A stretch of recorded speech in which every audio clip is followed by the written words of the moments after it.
there's no real implications going forward because he's still going to play an ambassadorial role. He's handing over to Gareth as a Gareth Ackerman as a non-exec chairman, and you know, for us, he's still going to be around. He says he's not going to be on our hair, but that remains to be seen. But you know, I get on extremely well with Gareth, and so I don't see any implications going forward. Chairman is going to retire at the 1st of March, and I think he's going to take a couple of months break, and then he'll be back visiting stores and talking to customers. What is Pick n Pay's turnaround strategy regarding the Boxer business, and how are you planning to grow your market share in that particular area of the company? Boxer is growing a market share. It's quite a small portion of the total market share, as you're probably aware. But they are growing as a business. Last year they grew very well. The last 6 months they've grown well, but they've also taken on 17 Score stores. So that some of the growth is coming from there. At the same time, there's very, very low inflation on the commodity basket. In fact, in some instances, it's deflation.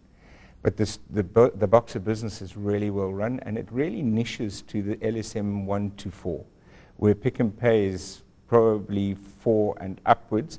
And even that's a debate because LSM 4 is probably belonging to Boxer from a Pick n Pay group perspective. Your Franklin store in Australia has seen stable growth. Now, how are you planning to grow the business beyond the 3.3% growth numbers that we've seen in today's results? Well, two areas. One is the refurb stores are really paying off, and that's putting fresh foods into those stores.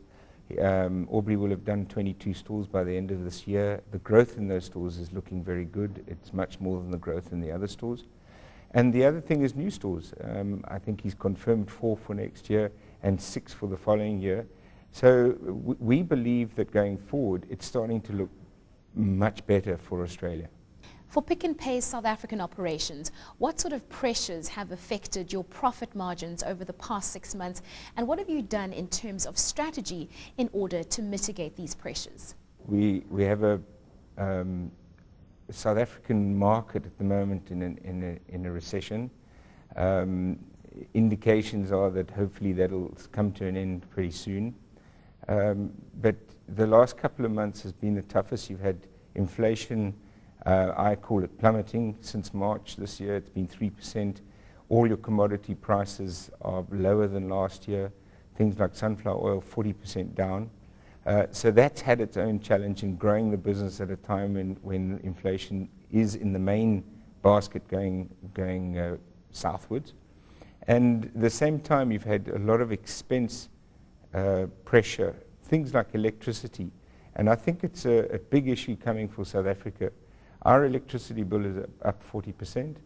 To put it into layman's terms, that is for the group 47 million rand. And if you look at it, it's about 8% of headline earnings. So it really is a significant number.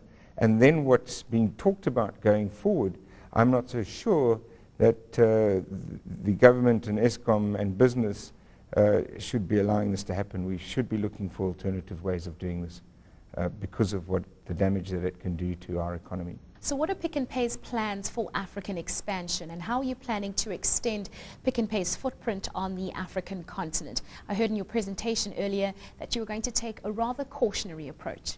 We have an Africa creep policy. So we're in Namibia, we're in Botswana, we're revamping all the Score stores in Botswana. We're in Swaziland, we're going into Lesotho in the next couple of weeks. We open our first store in Lesotho.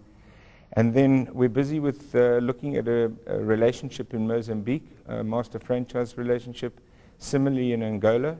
And we're quite far down the track with with the talks. And we have, in Zambia, we have somebody on the ground, and we have 3 sites. And we are, hopefully by next year, we'll have our first store open in Zambia. And then there's the TM Zimbabwe issue. We own 25% of TM. We would want to be upping our stake in TM as well.